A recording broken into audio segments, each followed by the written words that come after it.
Good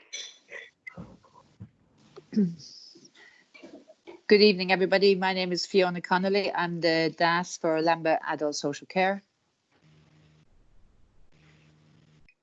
Go to SLAM, colleagues. Oh, shall I come in? Hello. Sorry, Adrian. Adrian McLaughlin. I'm a GP and a clinical member of the South East London CCG and a member of the Lambeth Together Strategic Board.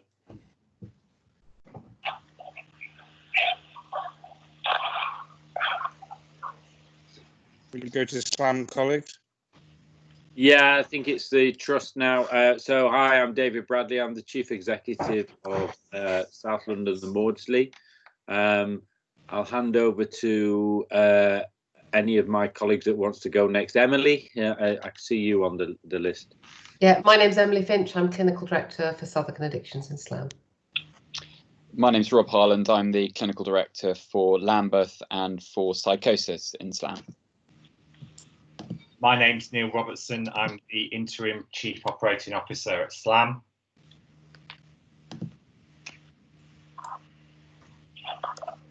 John Lavelle, Service Director for Lambeth Adult Mental Health Services.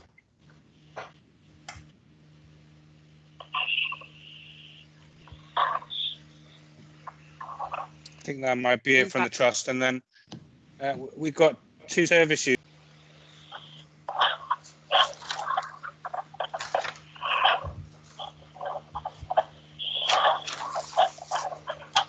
Okay. I think that's everyone from our joining from the NHS and service users and the council, Chair. Fantastic. Fantastic. Thank you very much. Now going to hand over to Matthew, if you would start the presentation, please. Okay, so I'll actually hand back to Andrew and David Bradley just to brief introduction. Sorry. To me, to you, to me, to you. Sorry, Chair. Yeah, exactly. Can I just check that we can still be heard by everybody? Is that okay? Yeah. Okay. So thank you, Chair, and thank you for inviting us back again. So this is the fourth time we've been with you on this subject, and if you remember, we first met at the point just before launching the consultation to go through the proposed process for the consultation. Then we had the virtual tour and a bit more on the context, and then we did a kind of midpoint review where we looked at some of the initial findings from consultation, but that was in advance of the final end date. So we're here today to receive the outcome of consultation, and from two perspectives really. One from the kind of key metrics and so on in terms of who was engaged with and so on, but also the key themes and the recommendations. So what we'll do is we'll just remind you of the scope. We'll take you through those feedback and the key themes. We'll then take you through the forward decision-making process. We touched on that a little earlier, and we can go through the kind of what next for the various organisations, and then there's a couple of other considerations outside of the formal scope of the public consultation. We just wanted to share with you as well. So that's the kind of scope we're aiming for. I'll hand over to David in case he wants to say just a couple of words from the trust, and then David will be handing on to Jane Bowie, who'll start off reminding us of the scope. So, David, is there anything you wanted just to touch on?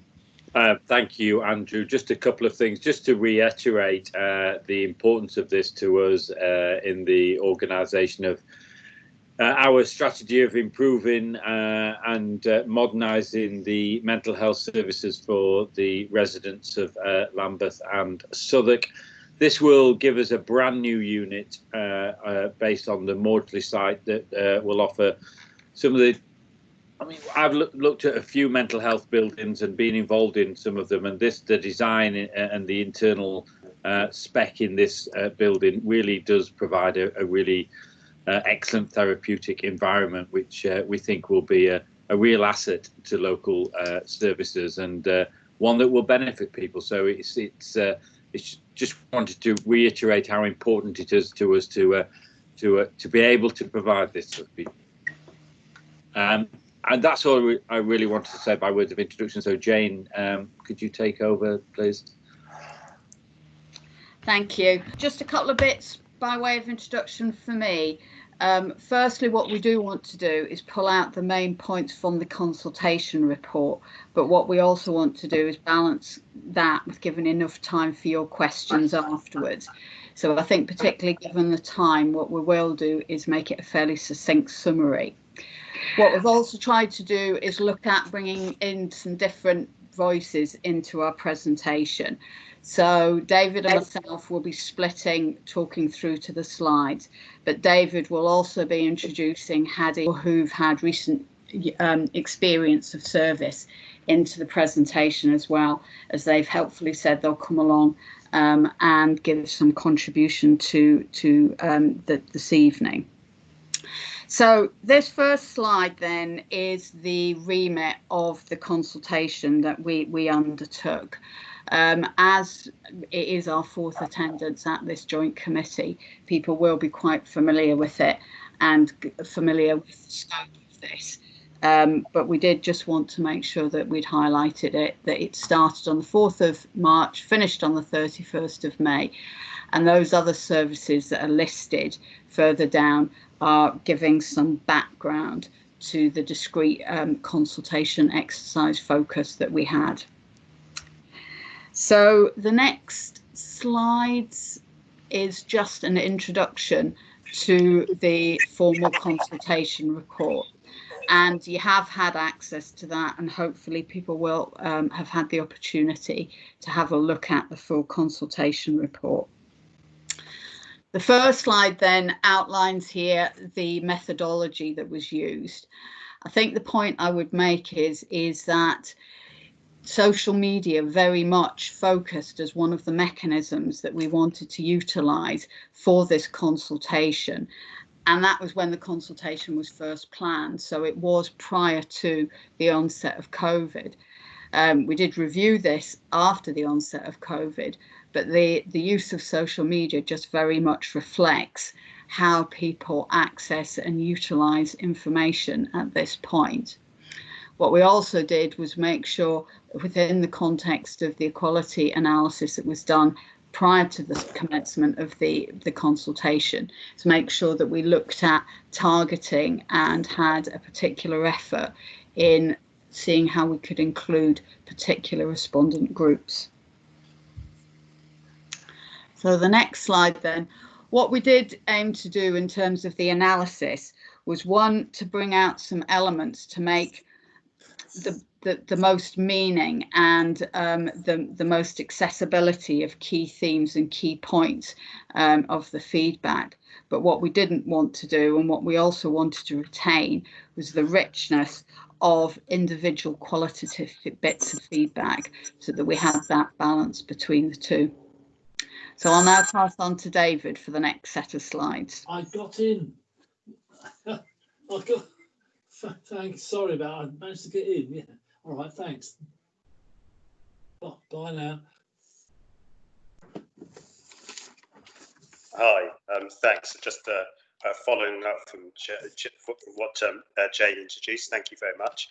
I think the critical thing in this slide is to say that actually, from our perspective, all of us who've been involved in this consultation exercise, we think that the kind of reach and breadth of the consultation exercise and the medium by which we were able to get responses back has given us some assurance about actually the robustness of the kind of key findings. As you will see on this side, we had well over 200 responses, and they came through a variety of means. And just to highlight in particular the fact of the use of social media, particularly at Facebook, but also that actually we had a number of people, nearly 50 people participate in both focus group and public events. And the focus group, as in particular, were an opportunity for us to get some really rich and detailed feedback about both the proposals, but also about aspects of the proposals which would not necessarily be immediately come to mind as being things that would be of interest to some of us, the public or service users,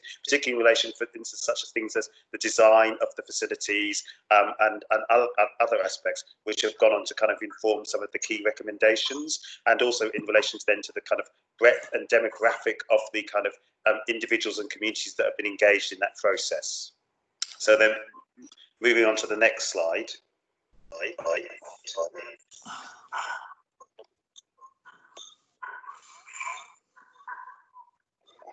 Can I just ask that everybody that isn't due to be speaking have themselves on mute? Thank you. Yes. So can we move on to the next slide? Oh yes. So the consultation had, we feel a good reach to across the population. We made a particular effort to target key groups, which included patients and carers, those from our BAME communities, and this is in recognition that the Equalities Impact Assessment had outlined that in terms of particularly the demographic profile of people who were likely to access that service, that was particularly important to make sure that we reached out to those key communities, and we recognise that given the representation of our BAME community, particularly our Black, African, Caribbean and communities, that it's really important that we made that effort in order to reach them, as well as obviously kind of other key groups, which include staff and community respondents. So as you can see there, we got over 30% of respondents from BAME communities and significant levels of response from Lambeth residents, over 59%, nearly 60% from Lambeth residents, as well as a considerable and significant proportion of respondents from Southwark. So next slide. And here, that I think the key message within this slide is that actually there was overwhelming support for the case for change in terms of the need to make changes to the provision of inpatient services in relation to the Lambeth Hospital, and there's a recognition of the benefits that this could make. And we see there that over 84% of survey respondents were positive about these planned changes, and that there were also a very significant support for the actual proposed move to the Maudsley Hospital, with over 64% of respondents positive about that proposed change, based on the fact that the new offer would provide a building, a world-class building that would provide which would be the site for the kind of overall transformation of both community of inpatient mental health services, I should say, as part of the offer within the hospital.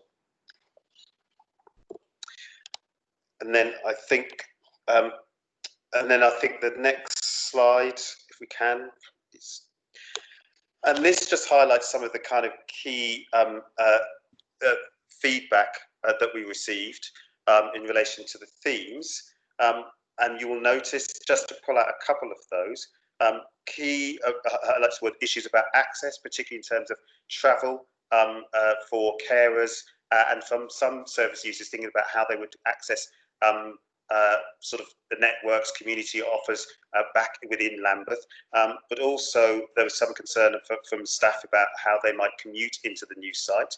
There's also issues around the reputation of the Maudsley and how we might address any stigma and lack of familiarity with that site.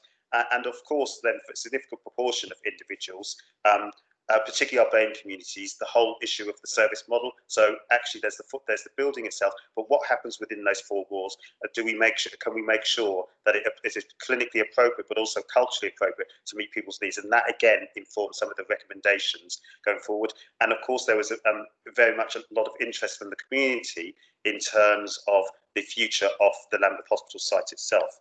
At this point, what I probably like to do, because this is a reflection of our perspective on things, but I think it'd be really important to bring in both experts by lived experience, and I think it'd be really important to hear from them in terms of their reflections on this process and their views. So can I invite them to speak?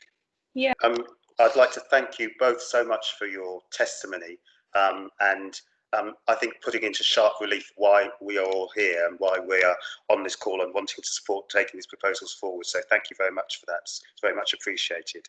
And I think then if we can just move to the next slide, because I think that plays into the fact that, as I mentioned, all demographics and all groups were very supportive, but actually even Hadi's testimony highlights the kind of perspective and nuances that may have been slightly different between each of those groups in terms of the kind of areas of priority. I think for service users and carers, there was very much a positive view about the changes, particularly in terms of the fact that it's going to be a better environment in which to support recovery, but obviously some concern in terms of making sure from carers' point of view that they can visit the people that they are their loved ones who may be in hospital, and actually from the service user point of view that they can effectively reach back into their communities whilst they're inpatient on the ward in order to kind of maintain relationships and activities that they may be engaged in. From one of the key things I'd like to kind of highlight there in terms of perspective was, and that is the issue about that was identified by many Black and minority service users, particularly our Black communities, in relation to making sure that the actual service offer within the site is effective, is culturally appropriate, does meet their needs. And I think that's a really important takeaway that we've got from this consultation, which is the importance of not just looking at the bricks and mortar, but also making sure that we work together to deliver a culturally appropriate services that meets people's needs. Again, for staff members, I think whilst there was board support, there was also concern about issues about access and commuting in, though I think there are recommendations further on in relation to that about how we can address some of those issues, particularly in terms of kind of sustainable transport policies in relation to the site.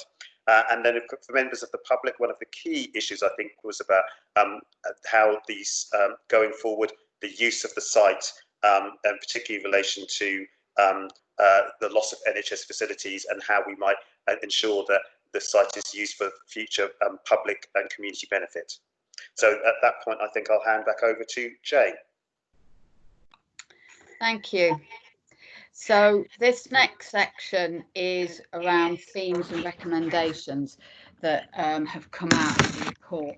And I think the overall point I'd want to make on this is that whilst by its nature, formal consultations have to be discreet, but what we did in terms of the feedback that we got was look at pulling out some recommendations that could be built into the programme should the programme be supported. So I suppose the point from this is that the formal consultation period may have ended, but the principle of engagement we'll be looking to continue. So within this, then, we've got the thematic groups that you'll see on the left, and then they're broken down between those individual themes. And then the final column, which gives a grading of whether they've been frequently raised or not, gives the level of weighting that came out from the feedback that we had from the consultation process. So the next slide then covers the thematic group 1, which was about the alternative options that there were to looking at a rebuild on the Maudsley site. And they broke down to 3 main areas: looking at the feasibility of refurbishment of the site, looking at the feasibility of redevelopment of the site, and looking at the feasibility of reprovision somewhere else within Lambeth.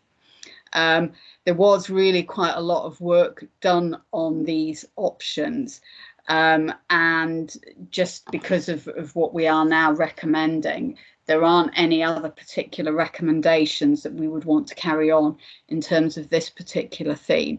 However, we do think that messaging around this will be quite important, and we think that it's something that we'd want to bear in mind should we progress with this piece of work. So the next theme then was about travel and accessibility to the Maudsley site. And we did do quite a lot of analysis on this. And the high level endpoint is that actually the Maudsley site will be more accessible for most people living in the respective postcodes. However, what we do want to commit to as part of the recommendations is to do further analysis just for those individuals who might have greater complexities or might have greater challenges in terms of reaching the Maudsley site as opposed to the current location of the hospital. The thematic group 3 then was about reputation and familiarity. One of the things that came up was the way that the Maudsley Hospital is seen by some, although it is a facility that has and does continue to be used by people who typically would be aligned to getting their services from Lambeth Hospital in the first instance. What we've recommended with this is that we look at a welcome pack and a process of induction, should the proposals go ahead, to make sure that anybody who would be moving to the new site could be suitably orientated and understand their location and where that new site is placed. So I'll hand back to David now for the last set of slides on this area. Thanks very much. That's very helpful, Jane. And so I'll come to the last set of slides in terms of this. So the thematic group floor was at the Maudsley Hospital site. I think where there were comments raised, these related to the density of this site itself, including both the hospital itself, but also the fact that Camberwell, that part of Denmark Hill, is a very built-up area, as for for some individuals. And I think in terms of response to that, I think the key point you're making is that the new facility will be developed on the site of the kind of an existing building. And so therefore it will not add to the overall density. And in fact, that there were kinds of environmental mitigations that we're going to put in place, including a kind of development of a green corridor, which will actually improve the overall physical environment, as well as also making sure that we use building materials that ensure that actually the space inside the building is quiet, light and airy, and also ensures that we have access to kind of nearby Ruskin Park as part of ensuring that we have that kind of reflective space. And I think that, so therefore, we didn't feel that we needed to have a specific recommendation within those, because Southwark, as part of the planning permission, have made specific requirements which will then be incorporated into kind of the design of the new build. So if we go to the next slide. That in terms of this slide, I think that one of the key things that came up was the concern that we make sure that the clinical models and pathways both support kind of integration of kind of community and inpatient services, so that it's a seamless pathway for people who are admitted into the hospital, but also that actually in terms of the clinical service inside the new service, inside the new unit, that is clinically appropriate, particularly for our BAME communities. So we recognise that this is an opportunity to think about how we develop a culturally competent and clinically effective service model that actually speaks to the needs of our Black communities, who have told us and spoken very clearly about the need for change in that respect. And as part of that, therefore, we recognise that there would be a commitment both to supporting, maintaining people's integration, and we're trialing an innovative projects in relation to that with Mosaic and Thames Reach, in terms of in reaching into inpatient wards to support people maintaining their links with the community and the activities that they have in relation to that. And then going forward, as part of the development of the proposals, we will be working with Black Thrive, Sam will be working with Black Thrive, in order to make sure that we co-produce with Black communities a sensitive and kind of world-class culturally competent clinical offer. So the next slide, please. Then this slide, one of the things that emerged was about the location of the move and location of any kind of clinical and non-clinical support services. And one of the things that we've undertaken there is we've recognised that we will need to make sure that community services and outpatient services will remain within the borough, particularly those kind of patient-facing services that relate, such as the home treatment team, making sure that we will have space for those within the kind of new Living Well centres that we've established, and also that pharmacy services will be integrated into the existing pharmacy at Maudsley Hospital. And therefore, we will ensure that work is undertaken to kind of facilitate additional capacity in order to expand the dispensary and storage place. And then obviously other non-clinical support services will follow the activities that they support. So there's a recommendation there that we continue to make sure that we have those clinical services that support delivery within the borough, placed within the borough, and those that make sense to be at the Maudsley to be incorporated at scale within that site.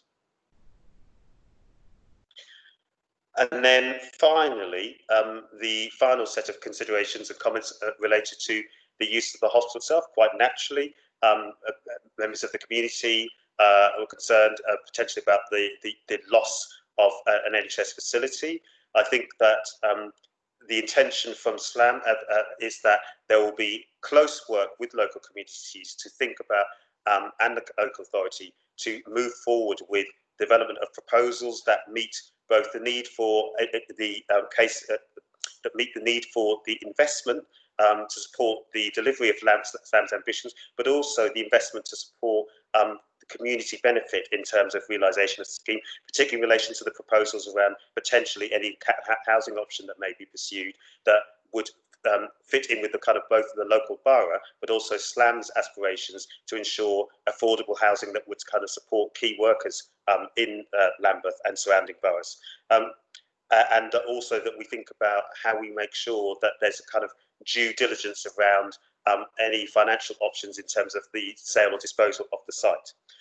And so the recommendation of that is that SLAM have recognised that the Trust will actively engage with the local authority and the community in terms of the planning and consultation process in relation to the kind of future use of the site, and that will be an active part of the next stage of the process. Hand on back to Matthew. So I think this section's going to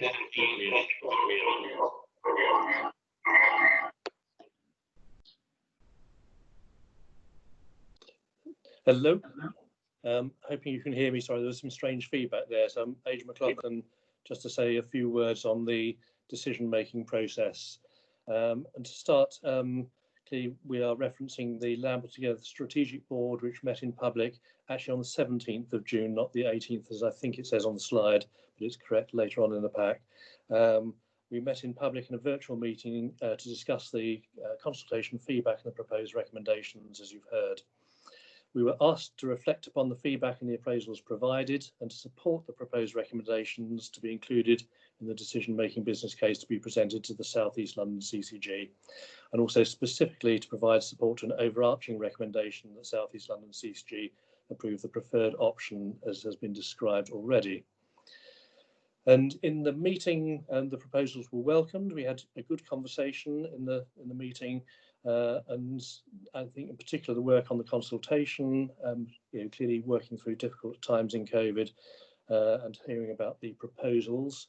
And whilst I think there was much support, we were unable to make a recommendation at that point, noting that Black Thrive had sought further information on the involvement of the Black, Asian and minority ethnic community. I think in particular that there had been a planned event which had to be cancelled.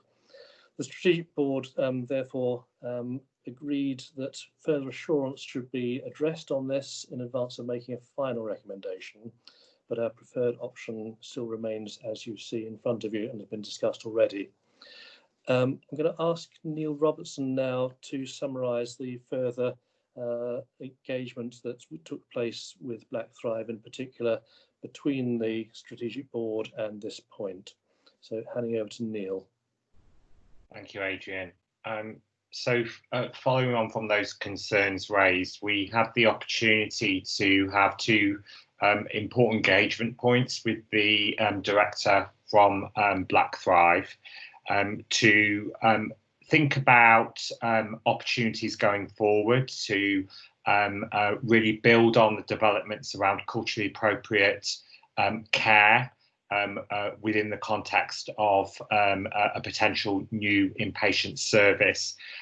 So that was our first touch point really, and then we had an opportunity to clarify points around our engagements, our communication, and our reach in relation to the consultation.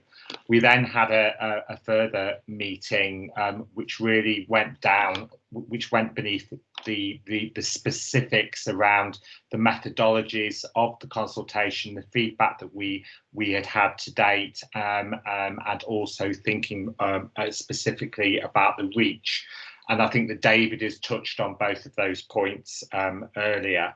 So following on from those useful engagement points, we've had confirmation from the Director of Black Thrive that they are happy with the process and are happy to proceed with the next steps. Thank you, and I think that's clearly an important message to hear. And in response to that, let me just sort of summarise the decision-making process. So you've heard about the Strategic Board of 17th of June. We are clearly here at the final JHOSC. Tomorrow we have two things. We have the Living Well Network Alliance leadership team who will be considering the consultation and the recommendations that will have been made, but also we have an extraordinary Lambeth Together Strategic Board constituted tomorrow, which will be taking the further inputs that you've heard described and I hope then be able to move to a further recommendation. The next point from that is the formal decision at the South East London Clinical Commissioning Group governing body on the 16th of July, and then South London and Maudsley will be hearing and recognising the decision and agreeing the move forwards and completing the full business case on the 28th of July. So I hope that journey is clear and I'll hand back.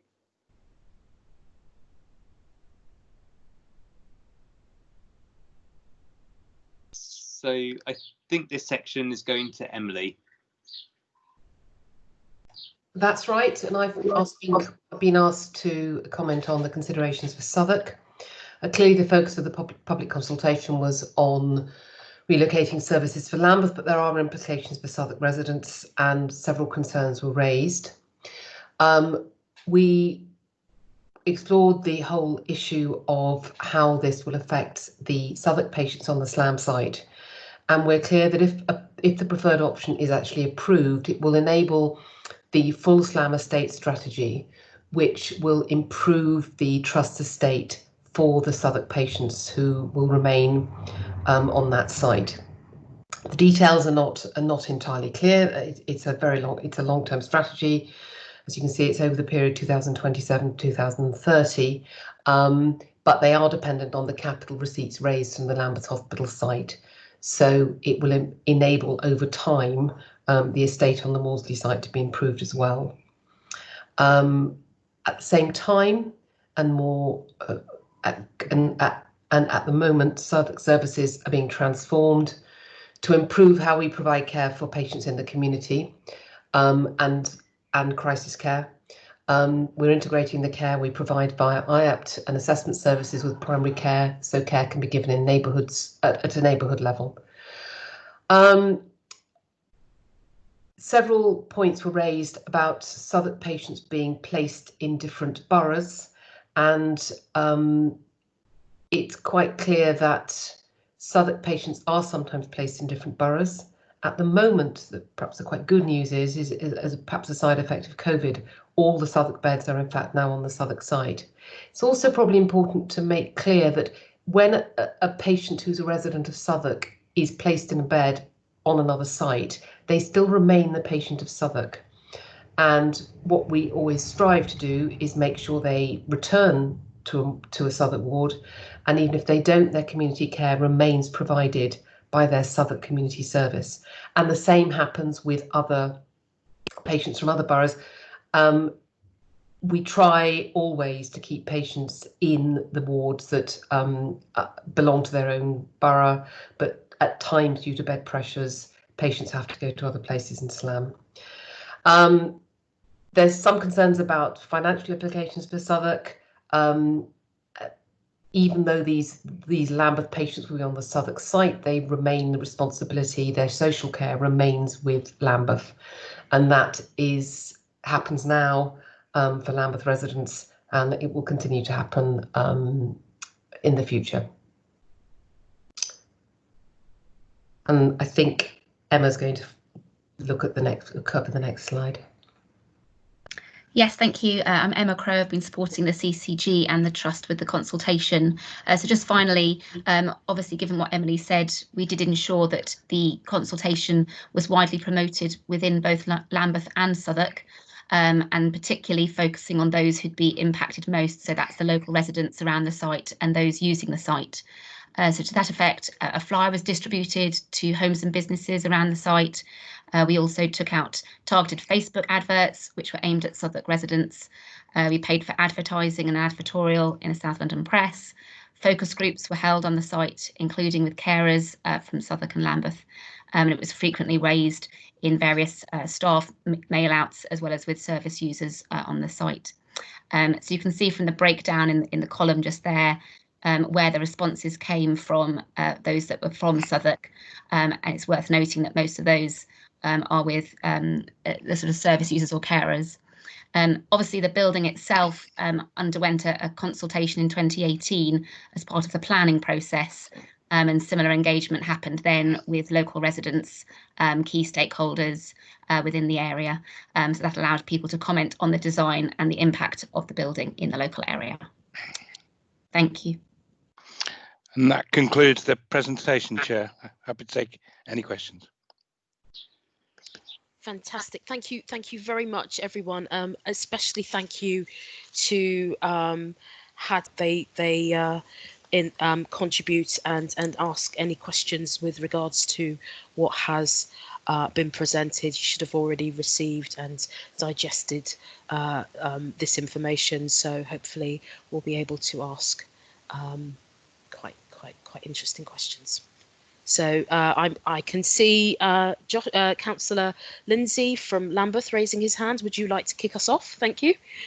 Hi everybody, and yeah, thanks so much to everyone. I wanted to ask, one of the things that we've been looking at throughout this process is the way that the new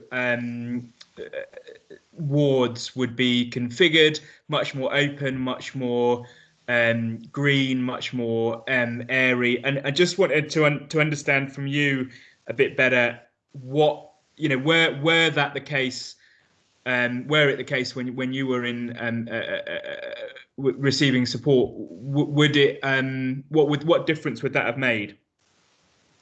Does that make Chair? I have another question for David, but I'm happy to let others speak.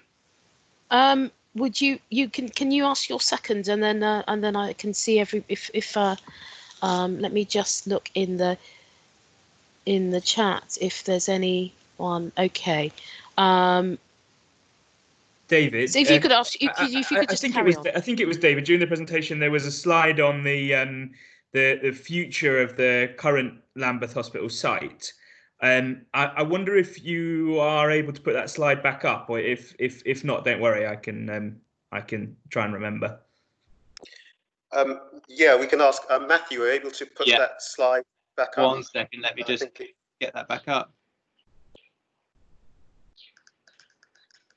I hope nobody gets seasick. Apologies. It's all right.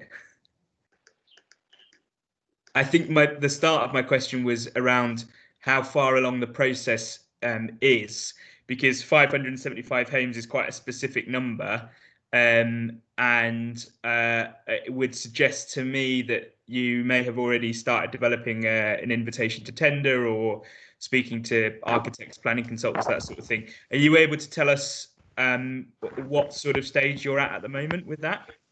Well, and I suppose what I'm trying to get at is then what the financial arrangements are going to be. Are we going to retain a long lease and some sort of control? Because I wouldn't necessarily want the site to get handed over to a developer who's not going to deliver the 50% affordable or more. Should I pick that up, David? Yeah, I think that would be helpful, because Matthew would be able to provide better details in terms of that. Yeah. Thank you. So obviously we've had to go a relatively long way through the process of understanding whether the scheme is going to end up being affordable in terms of everything that happens around. So there have been discussions with Southwark Local Authority Planning Department around might be the potential scale and size of a facility there, of a residential accommodation there. So the 575 at the moment is based on some discussions with the pre-planning team at Lambeth, and 50% is the target GLA level of affordable housing that's required for development. So it's really just to find out what might be viable on the site, to get an idea of the value of the land and those type of things, and the value of the scheme, to make sure that the whole portfolio makes sense. And obviously we've had various designers and people working with us just to get that to that position, but it's nothing more than early discussions to understand scope, scale, and those type of things. The entire planning process is still ahead in terms of engagement with local communities, with the Southwark, with Lambeth local authority, and all the other key stakeholders we'd anticipate engaging with, to make sure that there's something that's appropriate for that site going there, certainly for the local residents, but also for kind of staff and others that might use those affordable houses and key worker houses. And I suppose, could you answer the point about what you anticipate the commercial arrangement to be?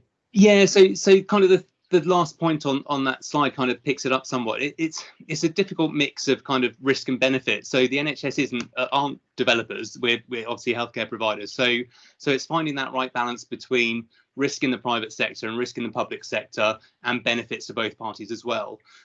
So in terms of taking that piece of work forwards, we're working with KPMG and others, obviously a lot more capable at understanding kind of the complexities of structures that sit behind those. But what the view is, it's likely to come out that, as you mentioned, it would be a partial disposal, but also partially retaining some of the estate. So therefore, there's money that keeps coming back into the system from it. But obviously, an element that would go out of the NHS, but that would support delivering this quite large development and managing that risk part for us as well. So there's nothing particularly set in stone at the moment. It's still going through an outline business case with regulators and other things at the moment. But that would be developed as we go forwards, but with a view to make sure that risk benefit is very much biased towards the public sector. Thank you very much.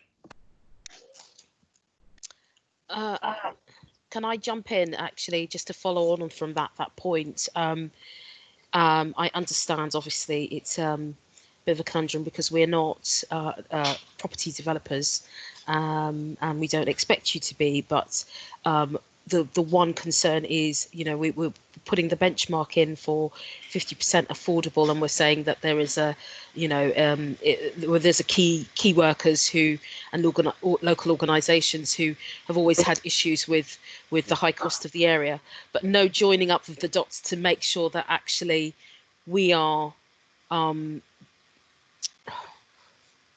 actually holding back or promoting in advance the sale, the affordability part of it to these specific key workers. And I just want to have that sort of more explicitly said that actually, yes, it's not just that everybody meets that requirement that of affordability gets first dibs. It's almost that the people that get first dibs are the key. It gets actually promoted to within the stakeholders that are already attached to this site.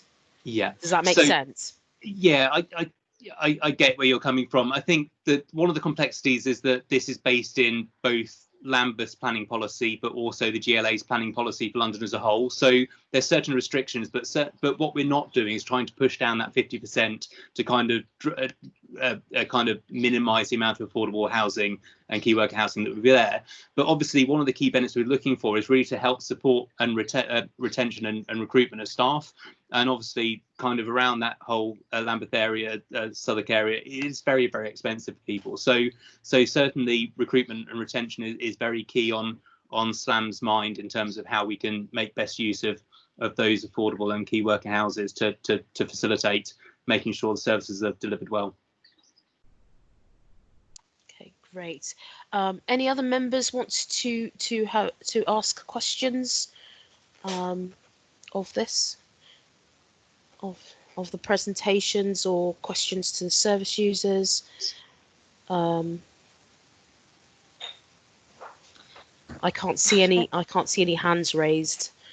Sorry, if I'm missing anyone, could you just jump in and? Chair, hello. Yes, hi. Hi. Go ahead. Could I just sorry, my camera. Could I start? Oops. You're breaking up. Go, continue. Carry on. Question. Firstly, thank you to.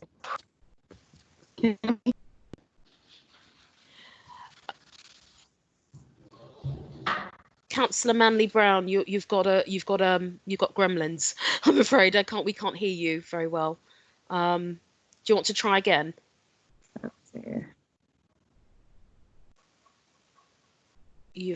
Yeah. Hello. Yes, that's better. Carry on.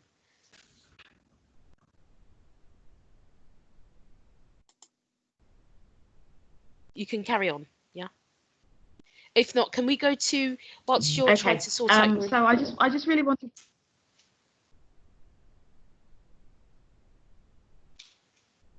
I'll try again, Chair. I'll try again later. Okay. Well, can we whilst you're trying with that, can we go to Councillor Maria Linforth Hall from Southwark, please? Have you got questions? Thank you very much, Chair. I apologize, but I arrived very late. So I only just joined you, so I might have missed quite a lot of the presentation. But one of the questions that I want to ask of the approximately 575 homes that are going to be built, they said affordable homes, are any of those likely to be social housing? So I'm not exactly sure we've gone as far as working out that particular split, but certainly 50% of those homes would be sub-market rate. So that would be coming out of the discussions very much through the planning process and working with Lambeth local authority and their planning committees and teams to understand exactly what the needs of the borough are. Thank you. May I ask another question, please? Yes, of course. Go ahead. Thank you very much, Chair. The other question is, I arrived to just at the end of a presentation where they were saying that the possible financial implications for Southwark Council, but I didn't hear exactly what the response was going to be. They said that the patients from Lambeth will be the responsibility of Lambeth Council, and I presume the patients from Southwark will be the responsibility of Southwark.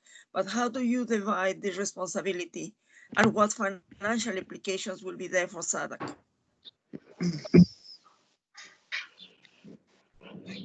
Okay, so Fiona, might you be able to?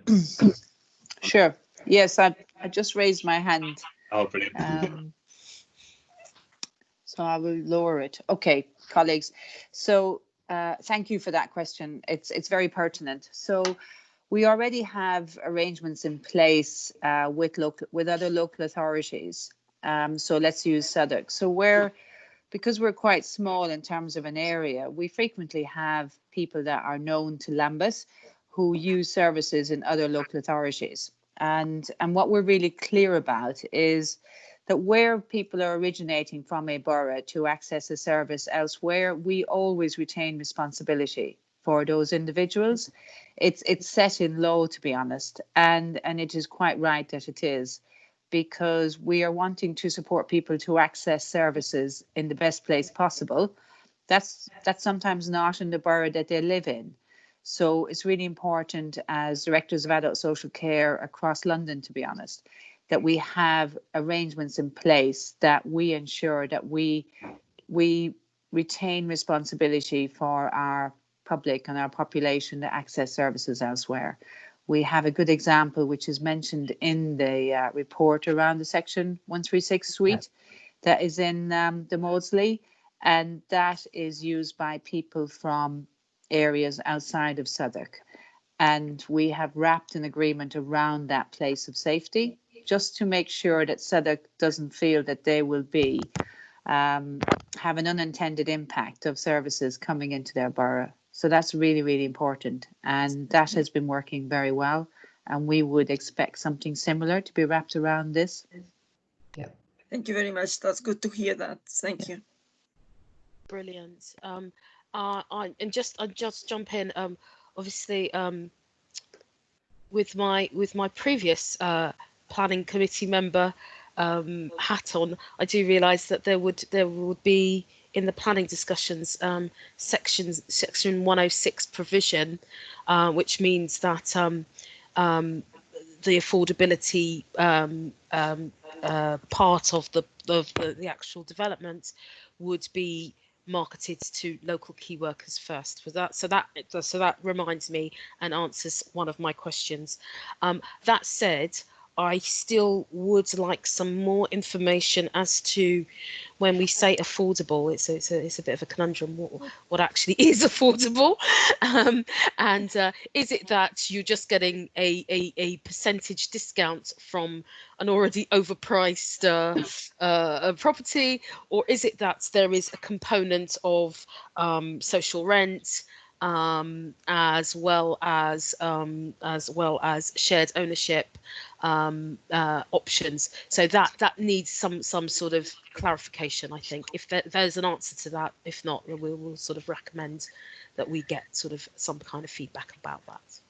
Yeah, so certainly the discussions haven't got that far down the line. It's very much around the principle of 50% being sub market rate to support the affordability conversation. So we recognise that there are a mix of different mechanisms for delivering affordable and social housing. So that, as I mentioned before, that would definitely come through the discussions with local authority and planning teams, and also, as you mentioned, the requirements of Section 106 and other bits that would apply to that space. Fantastic. But I think that's going to be quite a long way down the line in terms of when that gets developed. Okay.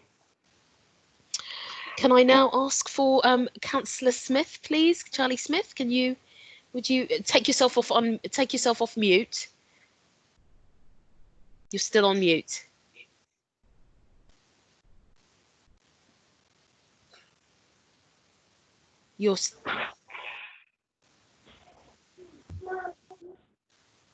No, you're still on mute, I'm afraid. Right, here we are. We're in. Fantastic. Good. Can you accept my apologies for the late start of the meeting tonight? Technical whatever. Anyway, right. So here we go. Can I agree both with you, Chair, and Councillor Linforth Hall regarding the affordable rents on the site? What is affordable? 80% of market rent? Well, a lot of key workers are very low paid, as we know, and I think it's important that we swing towards maybe the Mayor of London's rented sector. My worry also is that housing associations, their rents can be very high. They really can, and way beyond people's means, and often the buy-to-let schemes, or whatever, not the buy-to-let, what's the other one? The remind me, someone. Shared ownership. Sorry again. Shared ownership schemes. Yes, those sorts of schemes. They're not all that popular with people, so we'll have to look at that. But I really do think that we ought to formally, as a group, say we demand some kind of social housing on that site, a certain percentage. The other thing was, I was disappointed the fact that only 17% of Southwark residents responded to the consultation, and only 16 people actually were. It's a real shame that. I'm sure we should have maybe gone a bit farther and wider. I know we advertise in the newspaper, but that doesn't always work. I did say at the January meeting, the very first one we had, that I was disappointed the fact that the same number of beds will be built at the Maudsley. I did say at the time, who knows what the future might hold? Well, I don't want to sound like a prophet of doom, but I understand that this pandemic has increased mental health amongst the population, so it may be that we will need more beds anyway. And I am disappointed the fact that for years and years we've campaigned for an emergency walk-in session there, and we were told, oh, there's no room, we can't have it. But all of a sudden, we can build a big children's facility sponsored by the Arabs, but I do wonder about that. But as I say, I am disappointed that there's not that enough Southwark people have been part of this process, and I would like to think that we as councillors will have the opportunity over the next week or two to have a look at the slides and look at and ask more questions. I think we shouldn't be just told, oh, you can ask questions tonight. We need time to think and have a look and digest what we've heard tonight as well. Thank you, Chair. Thank you very much, Councillor Smith. I guess given that we are working to quite a tight deadline, the purpose of tonight is really that we should have digested the presentations and come with further questions. I would ask that, I think when I sum up recommendations, I think that one of the things that I'm mindful of is that there are more questions that keep on coming up. So if we could agree that in terms of recommendations that I summarise, that there is a continuing sort of process, and in fact one of the things that has actually most impressed me about the presentations tonight is that there's been quite a level of self-policing, in that there's been recognition that there are gaps there are gaps in terms of either level of engagement or questions that need to be continually reviewed.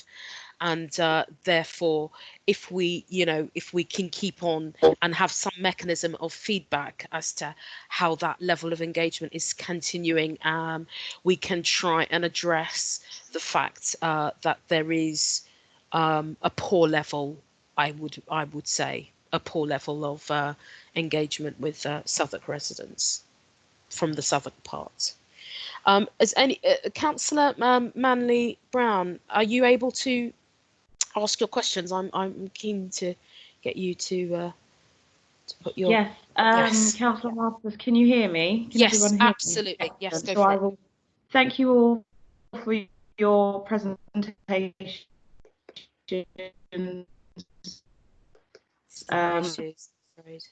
And thank you for the the two experience the two sources that were. Can you hear me? You keep it coming in and out. I don't know whether you're positioning your microphone, if that would help. I'm not using a headset. No, but I mean, lean into the laptop. Can you hear me? Lean into your laptop. That's what I meant. Yeah. Okay, try it now. Yeah. So I've leaned in. Okay, so I'm just going to ask more. It was just one question. I just wanted to just get if the team could kindly expand a little bit further on some of the you've had the conversation with Black Thrive about choosing a more service, and you mentioned that there were potential options that would options or avenues that were discussed, initiatives that could be implemented or considered. Could you just expand a little bit further as to what some of the things that you've already discussed with Black Thrive might be, just to give the committee a bit more of a flavour of those discussions? Thank you. Neil, do you want to take that one? Yes. Thank you for that question, Councillor. So just to give you a little bit of background, that as part of the Lambeth Living Well Network Alliance, one of our top priorities is to reduce inequalities for our BAME communities accessing mental health services. And actually, when they access mental health service, they get the best possible care, which is appropriate to their needs.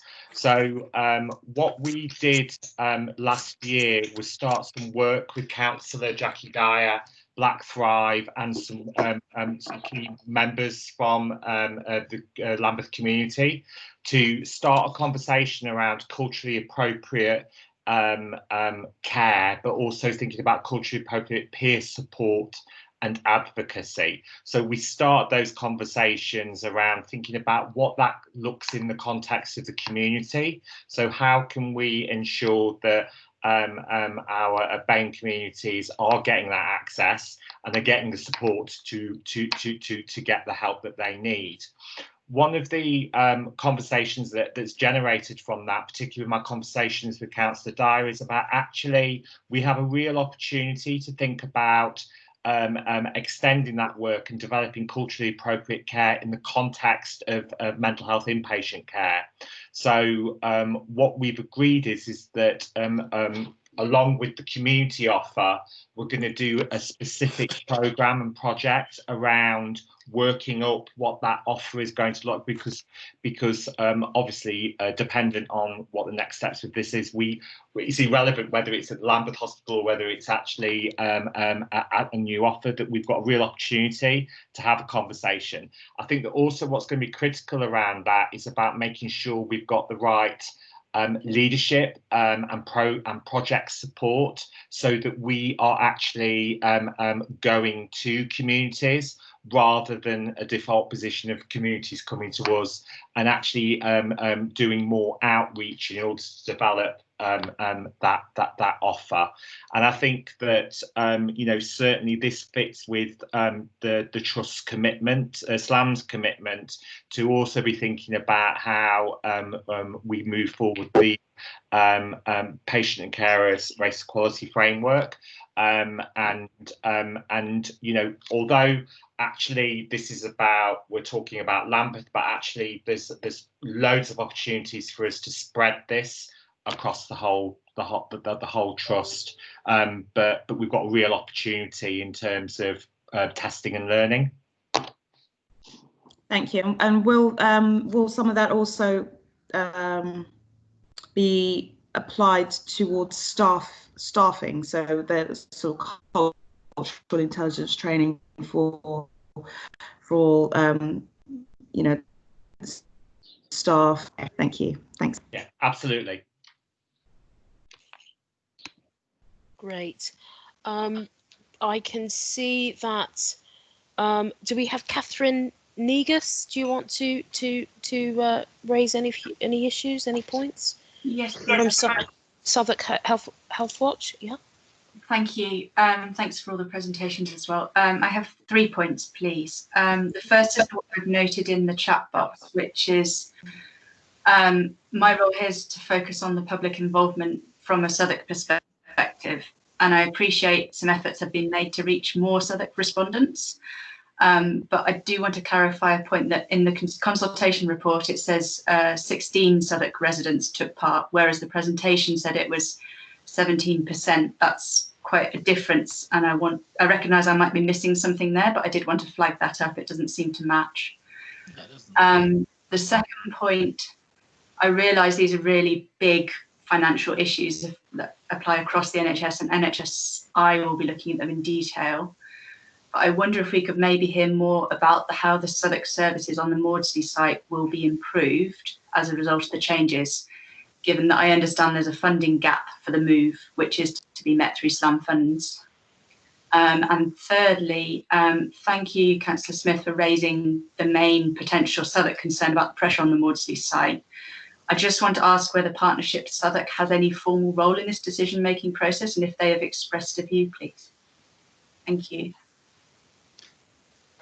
Okay, Emma, could I pass to you to kind of go through the bits on the consultation feedback, and then is that okay? Yes. Do you mean about the it not sort of adding up? I'll have to go and check the sums to do that. Sorry, Catherine, was there something in the chat that I missed that you wanted to know about the that was the same point. I just flagged it in the chat at the point when it was mentioned by somebody else, but it's the same point. Okay, yeah. Fine, yeah. Yes, I'll go away and just check where there might be a mismatch in someone's adding up, shall we say. it may be that was based on the survey responses. So even the survey responses, it would only be 11%, so it's not that. Fine. Okay. Yeah, the report's been independently put together by North East London Healthcare Consulting. So I'd need to go back to them because they're the ones that have put together the consultation feedback report for us. So all of the contributions to the consultation, all of the survey responses were all submitted to them to independently analyse. So the presentation, sort of part of this evening's presentation that was about the findings has come from them, summarising independently the feedback that they've received from us. But I'll definitely take that point back. Thanks. Does anyone have any follow-up questions as a result of what they've heard? Could I please ask if there's anything to add on my second two questions as well? So I don't know if David Bradley might want to come in around the funding for the site and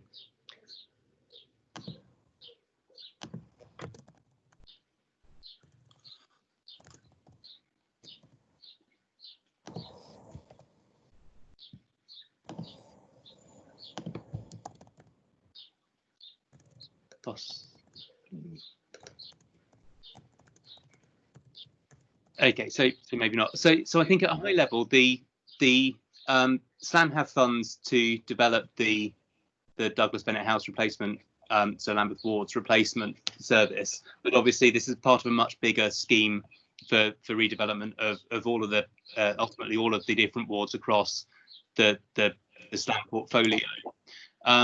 So while some will be self-funded, some will require disposals.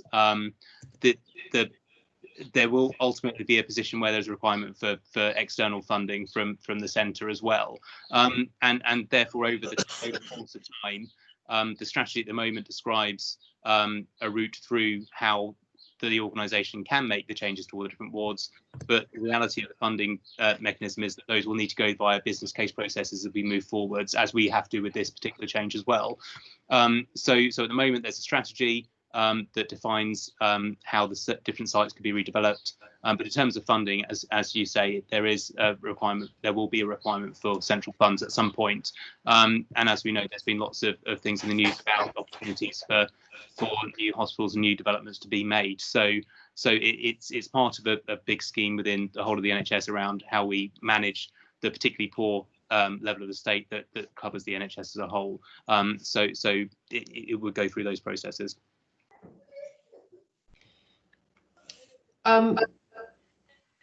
It's Emily. Matthew, would you like me to come in on the Partnership Southwark question? Please, if you could, that'd be lovely. Thank you. Catherine, thank you for asking that. Partnership Southwark, as you know, is the Southwark version, the Southwark Alliance.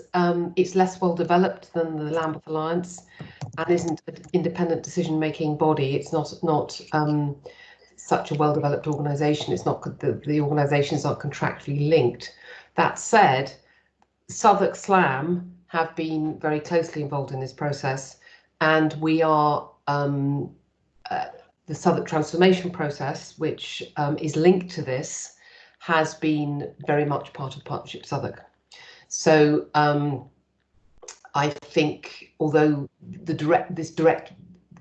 issue of this building per se hasn't particularly been an issue, the issue of developing Southwark services, Southwark Mental Health Services, has very much been part of Partnership Southwark.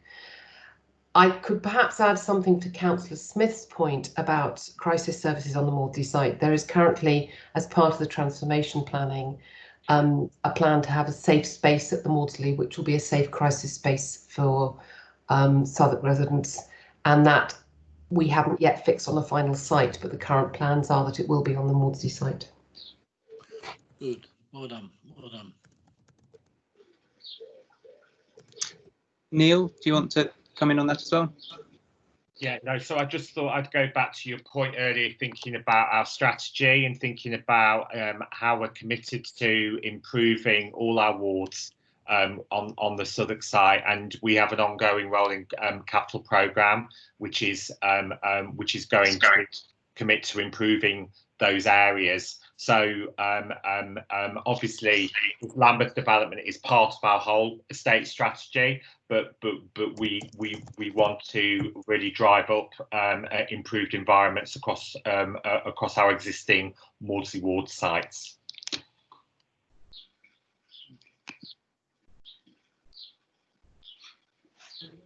Okay, great. Has anybody got any other concerns? Because I'm going to. Okay, I'm going to go to the final point to Councillor Smith, and then if we can move to sort of start summing up recommendations and agreeing whether we approve the recommendations that have been put before us. So over to you, Councillor Smith. You're on. Yeah. I'm on. Good. Yes. It's just about the private sector accommodation there, the generation of income. Will some of that come across to the public side to support the rest of the Maudsley? So is that in relation to the future of the Lambeth Hospital site?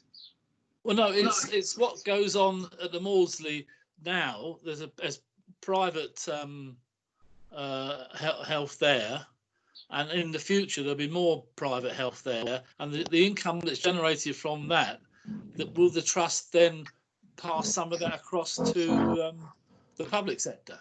Can I come in on that? Yeah.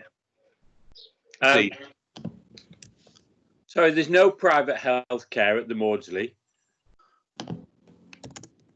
Oh, I've been misled then. That's all. That's all. Right. Okay. But there will be though, won't there? I'm told. Is that right? Hi, David. Sorry.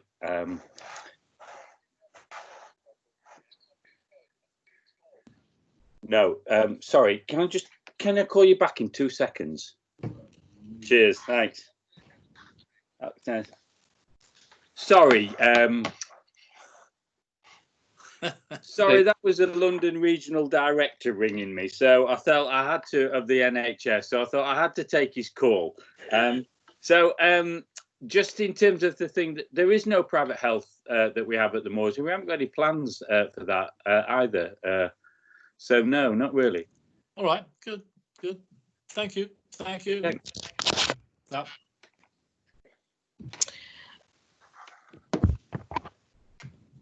Okay. So I want to sort of sum up from my notes what I feel has been the feedback, and then I will ask.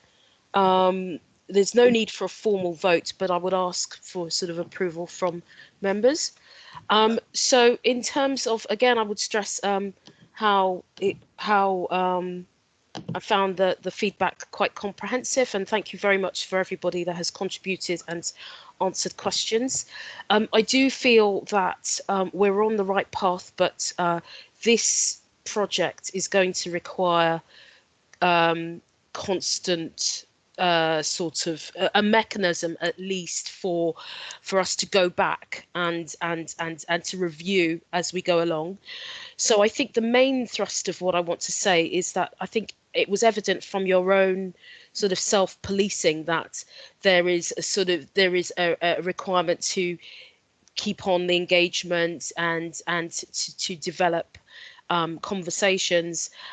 So I would ask that we would look at, with whatever recommendations we put forward, we look at some kind of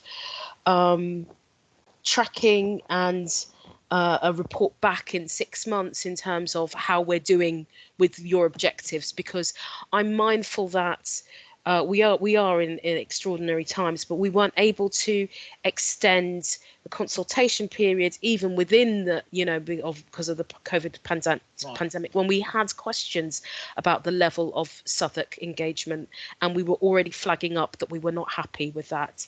And I think whether or not we find out that the figures are 10%, 17% of Southwark respondents, or worst case scenario 10% of Southwark respondents, I appreciate that this is predominantly, this project is mainly for the Lambeth side, but obviously Southwark are key partners in this. So we would ask that there is some kind of come back sort of to us a reporting mechanism for sort of 6 months in terms of what's being done. I think that this continues. So that's the one point, and I think all the other points that I've got from what everyone was saying will feed into that. So there were questions about transport. I can see that Councillor Lindsay's going to raise his hand. Could you make it very quick, because I'm mindful that we're quite. Yes, Chair, I appreciate that. I just think it's crucial that we get the ITT right, and I think we need a recommendation on that point as well. Okay, fine. So if I get to what I'm going to recommend, if I will then put it to the members if there's anything else that they want to include. So we'll get an opportunity to do that. So in terms of what I want to have looked at, the continuing engagement with Southwark, and different methods. If we are seeing that the sort of social media really worked in comparison to everything else, then that's great. If we could press on with that, we can also look at other methods for increasing levels of conversations with Southwark stakeholders. Also, if we can, again, within your presentation, you already had the recommendations that I would be putting forward. So continuing to work with service users to address concerns about the reputation of Maudsley and the stigma, and so the developing, we would want to have feedback on what you have put forward in terms of the welcome pack and how that's working. There seems that very, very excited about the work that's going on with Black Thrive, but I think I want to speak for Councillor Manley Brown, but I think I would sort of put the business hat on and say all really laudable, but there were no sort of smart principles around that. So I want to know what's going to be done when. And so even if there was a short, medium, long term, I know it can't all be magicked up in 6 months, but how far we are in terms of that piece of work, which I think is absolutely crucial to this. So really pleased that those discussions are happening, but need more information as to how we are progressing with that. And again, I think the idea of having these recommendations is that we can upscale or pat ourselves on the back as we go along, rather than get to the end of the process and it be Groundhog Day. Okay.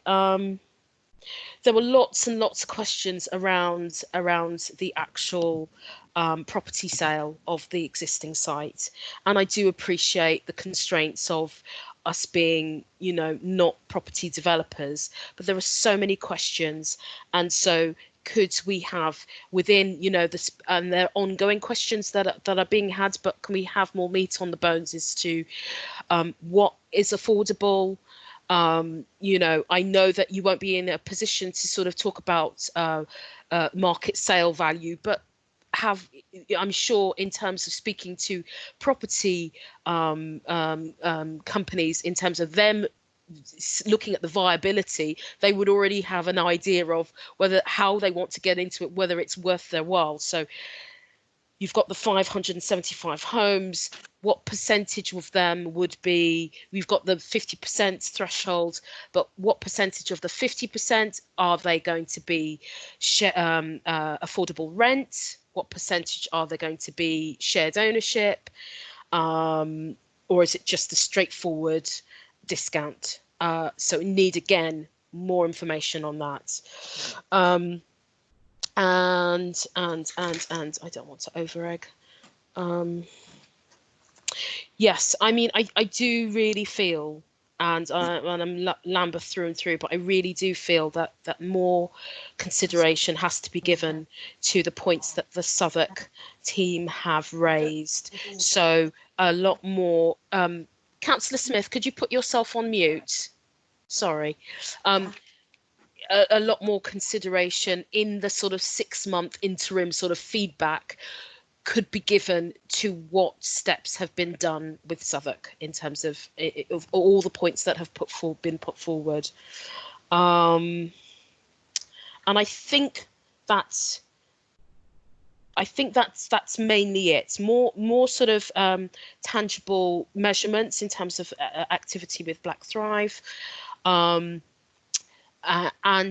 actually to almost go through, as you already have done in your presentation, what areas you've identified as needing more work, putting that all together and absolutely giving us some measure of how well you're doing in terms of your own considerations for how things need to develop. And I think that if there are any other considerations that members want to raise, I think that would be, I'm quite happy that it's been a very comprehensive piece of work, but with something that is such a huge undertaking, there are going to be constant questions.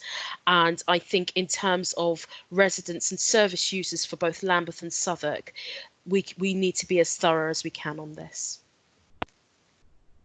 Does anybody else have anything to add that I've missed out? Okay. Councillor Maria Linforth-Hall. Take yourself on mute. Having said that, we've got to give Southwark people a voice. I can't really say you can't speak. No, the only thing that was important and that you missed, unfortunately, is that we need to see a percentage of social housing. It's not just going to be affordable housing, because as Councillor Smith said, what is the word affordable? And key workers cannot pay rents which are over and above social housing. So what percentage is going to be social housing is very, very important to put that question forward. Yes. Thank you very much for that. On that. Yeah. Yeah. The one caveat I would say to that is that these are recommendations we can make, but that's almost in the gift of the planning team. So it's difficult. We can pressurize and lobby for, and we can absolutely say, well, we want it to be 100% of the 50% that's affordable. We want it to all be social rent, but that's not really in our gift. But at least we need to mention that. Absolutely, and thank you very much, because we will absolutely have that as a point and as a key consideration. As I had said, we have no idea as to the composition or the definition of affordability, of the affordable elements. Only that with the Section 106 prerequisite is that it is that element would be marketed, as I was sort of asking a question, would be marketed to key workers in advance. And I would actually want it to be to actually be cemented in that it's key workers within a certain catchment area, or perhaps that we know then that there are more of our workers with all the key stakeholders within that area. So we give them, as I would say colloquially, first dibs. But yes, so I think that is all I want to say. Is that, does anyone else have anything else that I've missed out? Okay, well, I think as I said, we're happy with the overall thrust of the project, but we would strongly ask that there is tracking and a mechanism for us to have, whether it's a report or a special meeting, in terms of where we are, what we still haven't achieved on what we have overachieved on, and how long it will take us to get to where we need to be. Does that make sense? Perfect. I see nodding heads. Thank you. Great. Okay. I think that's it. I'm not sure if let me just check. Okay, I'm just being told. Okay, just for the record, because this is an official meeting, that subject to what I'm proposing, that this proposal is supported. Can I just check with members that this proposal is supported, as with the caveat, obviously, that as long as the requirements are looked into. Yes. So can I start with Councillor Nanda Manley-Brown? Are you in agreement? Yes, I'm in agreement, Chair. Perfect. Councillor Joshua Lindsay, are you in agreement? Yes. Fantastic. Councillor Maria Linforth Hall, are you in agreement? Yes, I am. Fantastic. Councillor Charlie Smith, are you in agreement? You're on mute, but I can lip read. I am. I am in agreement in principle, dependent upon